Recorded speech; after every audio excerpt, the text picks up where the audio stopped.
சூப்பரான சௌசௌ குழம்பு எப்படி செய்யறதுங்கிறத பாத்துடலாமா?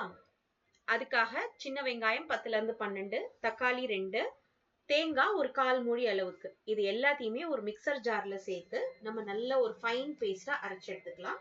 இந்த பேஸ்ட்ல வந்து நான் வெந்தயம், ஜீரகம், கொஞ்சமா அரிசி இது கலந்து வறுத்து வச்சிருக்க கூடிய ஒரு மசாலாவை இதுல ஆட் பண்ண போறேன். இது எதுக்குன்னா நம்ம குழம்பு வந்து நல்லா திக்கா பண்ணி கொடுக்கும், அதுக்காக தான்.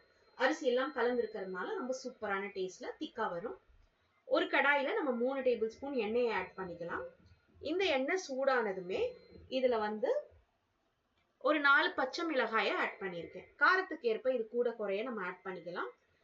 நம்ம வந்து தோல் சீவி நறுக்கி வச்சிருக்கிற சௌசௌவை ஆட் பண்ணியாச்சு. அரைச்ச பேஸ்டையும் இதுல ஆட் பண்ணியாச்சு. சுவைக்கேற்ப உப்பு,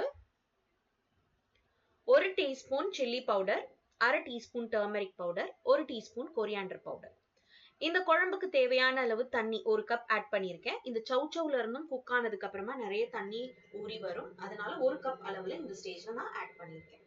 நம்ம இன்னும் வந்து டாமரின் ஜூஸும் ஆட் பண்ண போறோம், அதனால அளவான தண்ணி ஆட் பண்ணி நம்ம இந்த சௌசௌ குக் ஆகிற வரையிலும் ஒரு மூடியை போட்டு குக் பண்ணிக்கலாம். அடுத்ததாக ஒரு புளி, லெமன் சைஸ்ல ஒரு புளியை எடுத்து நல்லா கரைச்சு அந்த புளி சாறையும் இதுல ஆட் பண்ணியாச்சு. எல்லாமே ஒண்ணு சேர கலந்து இது கொதிக்க விடணும். குழம்புடைய கன்சிஸ்டன்சி இப்போ இந்த மாதிரி கொஞ்சம் தண்ணியா தான் இருக்கும். அந்த சௌசௌ குக் ஆகிற வரையிலும் அந்த குழம்புடைய கன்சிஸ்டன்சி நல்ல ஒரு திக்னஸோட வந்துடும். ஸோ லோ ஃப்ளேம்ல நம்ம மூடி போட்டு இந்த குழம்ப கொதிக்க விடலாம். காய் நல்லா வெந்துடும். ஒரு கைப்பிடி அளவு மல்லி தழைகளை நம்ம நல்லா வந்து சாப் பண்ணி இதுல ஆட் பண்ணிடலாம். நல்ல வாசமா சூப்பரா இருக்கும்.